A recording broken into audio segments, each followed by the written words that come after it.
Assalamu alaikum. Merci, Président. Bonjour, Monsieur le Premier ministre, Mesdames et Messieurs les membres du gouvernement. maa ngi leen di nuyu kenn ku ne ci turam di leen jaajëfal lu bari très chers collègues waa diaspora maa ngi leen di nuyu waa Ñambato aussi maa ngi leen di nuyu. Monsieur le Premier ministre,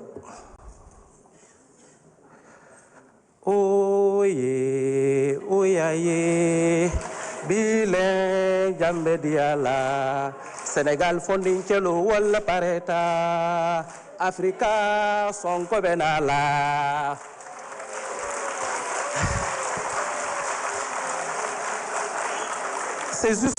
C'est juste pour vous dire, soyez rassurés, soyez tranquilles. You will never walk alone. Épaule contre épaule, cette mission, on va la conduire jusqu'au bout. Au nom de l'Afrique, au nom du Sénégal, mais c'est une question de dignité humaine. Vous avez évoqué la dignité humaine dans vos propos, sànq bi ngay wax ci li nga xam ne ñooy jël ay kayti jàmbur di ko def ci place publique. C'est fort. Bi ngay évoqué votre référence, c'est Mohammed sallallahu alayhi wa sallam. Dañ koy sentir ci vos propos. Sur ce, vous ne serez jamais seuls. Nous tous, cette génération sera à vos côtés. Inch'Allah, on va réussir ce coup. Et pour réussir ce coup, il faut être connecté. Connecté au projet, connecté à la vérité. Vous l'avez annoncé sur sa poste sur Facebook.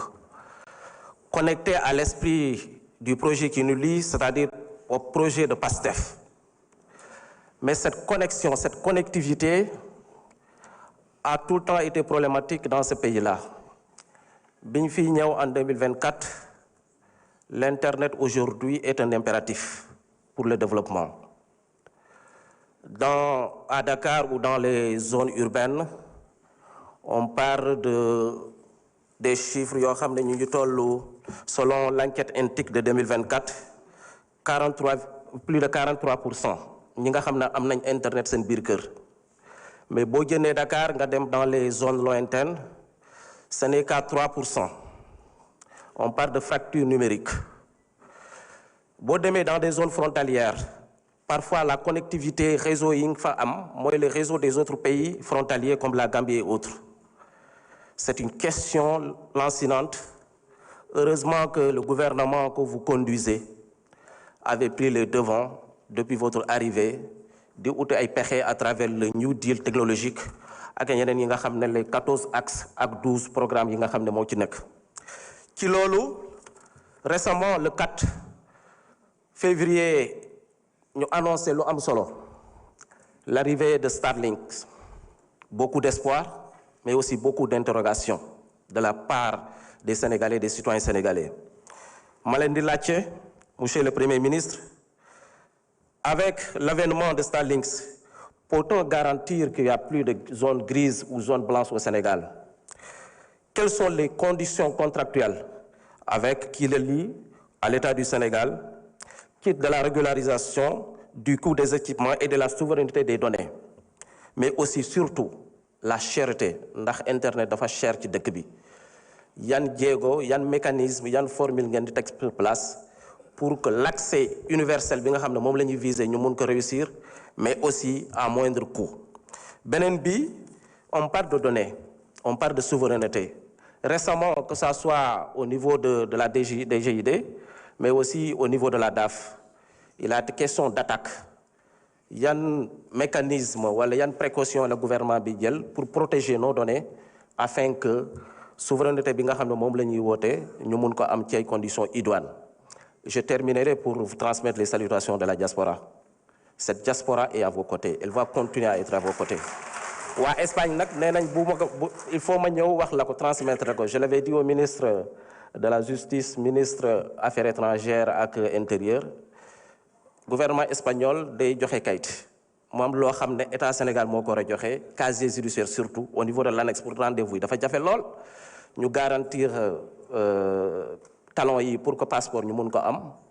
Li nga xam ne carte d'identité aussi ñu résoudre ko au niveau de la DAF. Di la jaajëfal, di leen souhaiter plein succès dans vos missions. Merci, honorable. Anta Babacar Ngom, vous avez la parole. Alioune Dieye se prépare.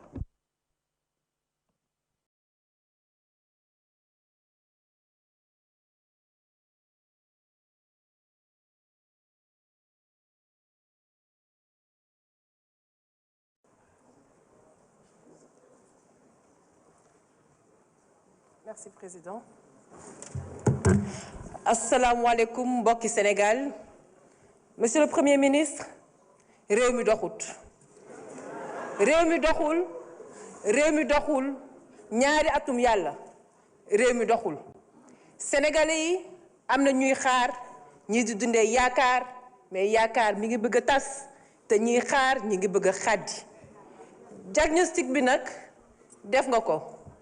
17% de surfacturation, 40% ci budget boo xamante ne dañ ko luubal, dette cachée, 300 milliards yoo xamante ne économiser ngeen ko ci contrat yi ngeen renégocier. Très bien, mais ku wax ay jàngoro faaw nga wax solution yi saafara ji.